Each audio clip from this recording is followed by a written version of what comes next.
everybody. This is Dr. Novak again. Apparently, we seem to be getting more and more videos on the internet of the best filter in the world. Basically, is what they're naming these videos.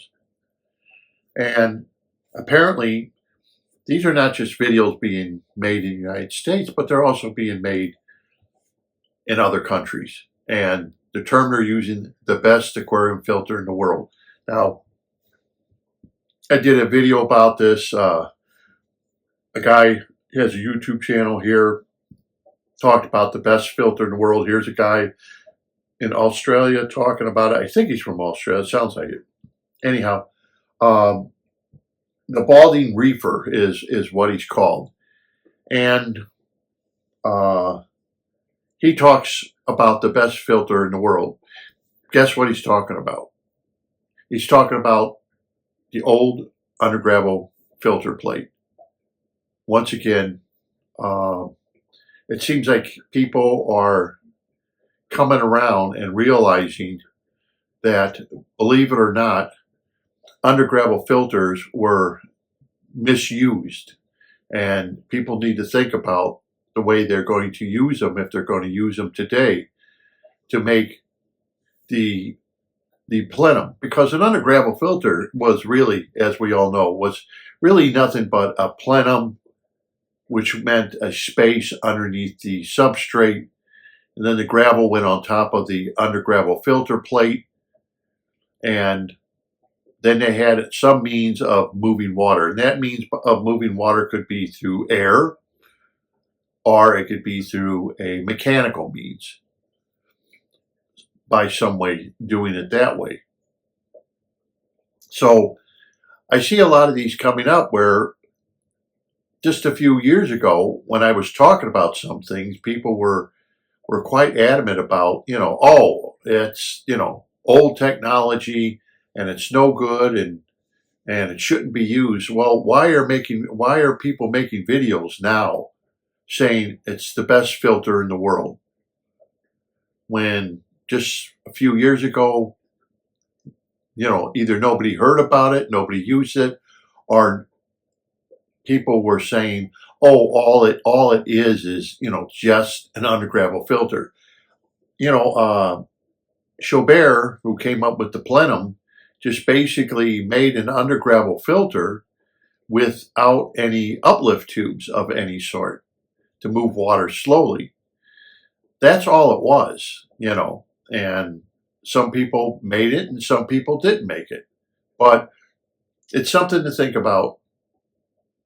I thought I would do just this little video on it. Well, here's somebody else making a claim it's the best filter in the world. And no, it's not a mechanical filter. It's a biological filter. And if you're going to use it as such correctly, as I show you in my videos, it does work if used correctly. See, that's the big thing. We have to, pull the reins on people who are going back to the old ways of the, 70s and 80s, when they started, really pumping a lot of water through under gravel filters, which was no good. Okay, we made a mistake. That's all. It's a mistake, but we can correct it. And because we understand more on how they should be set up, and we understand the principle behind it and what they can do, and they can work excellently for us, for growing plants even, because that was a problem a long time ago, because water was moving so quickly through them that plants just didn't grow very well if you had an under gravel filter. So it was best to leave it out. In other words, don't fix the problem, just eliminate it, because that was the solution. And of course, pretty soon the solution died away very quickly, as far as people would not use the under gravel filter And the only solution was, let's just get rid of it and put our substrate at the bottom. But even our saltwater aquariums benefited from plenums or undergravel filters if used correctly. If used incorrectly, like anything else out there, yes, it can become a problem. But if used correctly, okay, we all understand that. If used correctly, it could be something that is very beneficial to our aquariums and to our fish and to plants. And, it's just like anything else, drugs. Aspirins are good, but if you overtake them or use incorrectly, they become danger. They can become a danger. A simple thing is an aspirin. So if used correctly, and I think a lot of people throughout the world now are starting to realize that we have a very great biological filter that we can utilize and set up, and you can put things in your favor, things that we did not know, as I've explained to you, where you could use something like oil dry, you could use something like kitty litter oil dry, safety zorb. You can use some of these products. The other two products, like oil dry and safety zorb, you can go to your local Tractor Supply house and usually buy a bag of them, and they will work. And by just putting a small layer at the bottom and then topping it off with whatever you want, because it's up to you what you're going to do and what's going to happen. But we found out that that's using such, because it does attract ions out of the water, does help the aquarium. Some people will use zeolite as a replacement if you're over in Europe or in other countries, because products like, I guess, safety zorb or oil dry and kitty litter that you need don't exist. In fact, that was one of the problems they had in Italy with Dr. Franco, that he had to get a truck, and he literally drove to the United Kingdom to go pick up, tons of kitty litter from the United Kingdom to bring them back to Italy so he could, make his BCB baskets and do his experiments and everything else using the proper kitty litter. So we know it works. A lot of hobbyists now are starting to think twice about how they set up the aquarium. Yes, it's easier to throw the substrate at the bottom of the aquarium. We all know that. Very easy to open up a bag and just dump it in. But with a little, forethought on everything for longevity, because that's all I'm trying to help you with, is longevity. Because I've made aquariums just like you have. I put my substrate on the bottom just like you have. But they didn't seem to do as well as I wanted them to do. And they soon just became a real problem. And that was even in aquariums that had like built-in filters into the aquarium, like a Peninsula aquarium. They'll have a built-in filter at one end. And built-in filters for aquariums is nothing new. Okay, they had that. They started making that. I remember, when the mini reef came out, they had a built-in filter that you could literally put in your aquarium, and it had a skimmer, and then it had a protein skimmer in it, so it would skim. Then it had a protein skimmer. Then it had a denitrification filter, and it also had a biological filter made out of DLS material, the biological filter, and then you put your pump in there and pumped it back into the aquarium. That was a very common filter back in the 80s for mini reef aquariums than the wet-dry filter that people were using. So they used a filter like that. So there's nothing new of integrating a filter into an aquarium. Fluval has done it for years. But like I was telling you, I've set up a Fluval aquarium, with everything, and put the stones at the bottom. And all I had was problems with the cyanobacteria. It just never seemed to stop. And it did not work for me properly. And most aquariums that I've set up that way did not work. So that's why I kept thinking, everybody has went this way. But I had tanks set up, okay, with plenums, slow-moving plenums, okay? And I didn't have a problem with them. Then they went for years and years and years and years. And I'm thinking to myself, this is not working for me, just throwing the substrate at the bottom. Now, I know there's going to be people out there, well, it works perfectly for me. That's true, it does. You always have the person who drives around without insurance and says, ha, ha, ha, I haven't had insurance for 20, 30 years, and I've had no problem with not having it. It's all up to each individual, what they want or what they're successful with.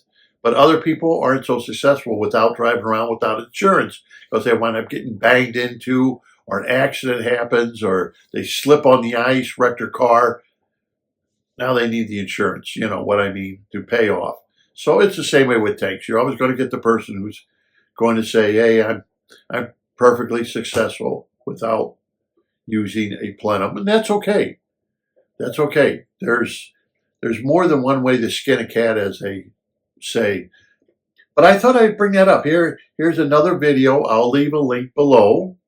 Okay, so you can go to it and watch it. It's not a long video. It's a short video, but he shows the under gravel, something to think about. Where today, everything we are doing, right? Everything we do in this aquarium trade is geared off of biological. And see, think about this though. That's why I'm doing this video. Just think about this. People, they wind up thinking everything has to be biological. And if the biological filter doesn't work right, their tanks could wind up crashing on them. And what do people tell you when you go to clean your canister filter? Or what do they tell you when you go to clean your hang on the back filter? Or what do they tell you when you go to clean your sponge filter? Clean it in, you got to clean it in tank water. You ever see a person clean a sponge filter and they clean it in tank water so they don't destroy all the bacteria, right? Canister filter, same way. You got to clean it in what a hassle. Now I got to take my dirty tank water and clean everything in that because that's the biological filter I'm messing with. You see, that doesn't make really any sense, does it? When a long time ago, you just took the stuff out, you took it over to the sink, you cleaned it out, and who cared? You put it back on the tank, you didn't have a spike, you didn't have ammonia spike. Why? Why didn't you have all these problems?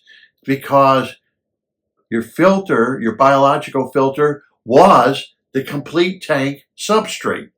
Makes a lot of sense, right?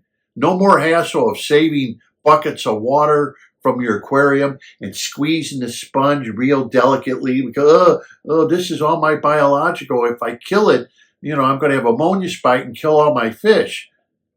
It wasn't like that. Nobody cared. They took it, they emptied the container like if you had a in the tank filter, they would open it up, just throw it all away, put new carbon in it, filter floss, put it back together and throw it in the tank. Didn't worry about spikes. You're not going to get a spike. You're not going to get an ammonia spike. You're not going to get a nitrite spike that can wind up killing your fish because you didn't mess with the biological. They were all designed for mechanical. I mean, just think about it a little bit as you're watching this video. Like, yeah, that's exactly what's happened. Everyone's telling you now you have to clean everything in tank water. The filthy tank water I just took out of the tank, I'm going to clean everything in that filthy tank water instead of really taking it over to the sink and cleaning the thing out like it's brand new so it can grab all the dirt and everything out of your aquarium. Now we have to baby everything, right? Everything we clean, we got to baby. Ooh, you can't clean your canister. You're going to lose all your bacteria. Like when I clean my filters, they have a BCB bag in them. And I just may rinse the bag on the outside. You'll see maybe a little bit. I don't worry about them. I put them off to the side. That's my biological in that canister filter. You don't have to clean it and clean it down or anything because it doesn't clog up. It's not attracting anything in it except ions. You get it? It's not getting dirty. Everything else in the canister is getting filthy dirty. I guarantee you that. But the BCB bag, because you have it packed up and you don't really bother with that, and you're not forcing fluid through it. You're not forcing fluid through it. Fluid is going around it and it's attracting the ions. Look at it as it's I don't know, when you were a kid and you played with magnets, right? We all played with magnets. We used to have a little toy when we were kids, and it would have a little face, and it have little iron ore shavings in it that were black. You get the little iron, and you had the magnet. It was like a pencil with a magnet in it, and then you would grab the little iron ore things, and you would move them and make a beard on the guy in the little toy. I don't know if they make those anymore, but and basically that's what the basket's doing. It's like it's magnetic pull of pulling in the ions out of the water. That is what a BCB bag or basket is doing. So you're not pumping water through those bags because it's just like I said, like a magnet drawing in the pollution in the aquarium. So it doesn't get filthy, dirty like a sponge, for example. So if you took a BCB bag and you took, let's say, a sponge, and let's say you ran them for, I don't know how long you can run a sponge, but anyhow, let's say you ran them for 3 months. The BCB bag is not going to be dirty. You may want to rinse off the outside, and that's it. Leave the bacteria alone. What's going to be done with your sponge filter? It's going to be filthy dirty, right? Because you pulled all that dirt and muck and fish poop and detritus and everything else inside of that sponge filter, right? So it's filthy dirty. It's filthy, And then you grab it and you squeeze it and the dirt is just filthy. You won't get that with a BCB bag. Even after 30 years, you can take one apart and you'll find out it's as clean as the day I made it. That's what I'm trying to say. Because that is biological that you don't have to touch. Inside the aquarium, really, you can run biological filter using a plenum method and BCB bags and stuff for years and years and years without really ever touching them. I mean, like my 90-gallon, there's an example right there, going on 4 years old. This year, it'll be 4 years. 4 years, never touched the substrate. The plants are growing like banshee in there. Their plants have no problems, no algae problems. The fish are doing great. The plants are doing absolutely wonderful. I've never had to clean it. Never had a gravel vac, had to clean it. Because it's moving fluids, but real slow through that big 90-gallon, which is 2 foot by 3 foot, bottom. So that's a lot of biological filter. And then you make it about 4 inches thick, or what it is. Plants are growing all over. Plants are even in the plenum itself, the roots. You'll see that. You'll see the roots go right into it. And here's the thing that's going to get you. They go in there. They're not going to hurt anything. The roots aren't. But they will get those positive and negative ions that are in there. That's their food. The plant. And when you take the aquarium apart, if you ever have to take it apart for some reason, who knows? Maybe you had to paint your room and you had to take it all apart. Okay. You look at that plate and you'll see the roots come through. They're all white. The roots are all pristine white roots. You won't find any black roots, right? You'll find pristine, beautiful, white, active roots. Where I have taken tanks apart where the substrate's been on the bottom, and I've had roots that were black. And I've had part of the substrate at the very bottom where the glass is turn black. The roots hit that, and because of the hydrogen sulfide or because of the abundance of ammonia, everyone says, well, plants, they utilize ammonia. They do, but like any other fertilizer, if it's in too much abundance, it can wind up burning the roots of the plant. Like any other fertilizer. I mean, you don't turn around and read the directions on Scotch, that you put on your lawn and maybe put it down 5 times heavier than what it says. What happens to your lawn when you do something like that? Burns your whole lawn out. We've all done this where you get a drop spreader and it winds up making lines on your lawn because too much fertilizer, and the plants couldn't utilize it, your grass, and you burn your lawn with little zebra stripes. We've seen people do that because that's what happens. Same thing in your aquarium. If it's producing a lot of ammonia and the plants can't utilize that ammonia because it's just too much, what happens? It starts burning up the roots, and it can even harm and destroy your plant. And you're thinking, well, what happened to that plant? Why is it not looking good now? Oh, I know. I need to put more fertilizer in my aquarium. When it maybe has plenty of fertilizer, but you have too much fertilizer through the ammonia. So anyhow, I just thought I would bring that up. A little video food for thought of maybe some of the problems we are having. We are creating them ourselves.